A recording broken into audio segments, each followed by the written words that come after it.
If your engine fan blade looks like this one, like it's missing some toothpaste, and your fan hub is loose like this one, come over here.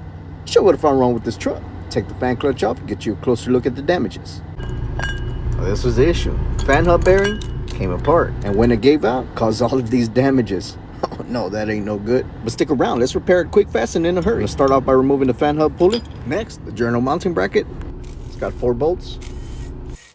Got the old one out. Here's a new one. Gonna install it. Put the bolts on by hand. Snug it down with the impact, then I'll torque it to spec. Installing a bearing guide. Next, the fan hub. Install the nut and torque it to spec. Next, the fan clutch. It's held on by 4 mounting nuts, and I'll torque them to spec. Last thing's gonna be the fan blade. And that's it, just that simple. I already have the airline for the fan clutch installed. I have the fan belt installed also. That's gonna be it for this one, guys. If you enjoy these videos, make sure you give it a like. And also, if not already doing so, make sure you follow me for more tips.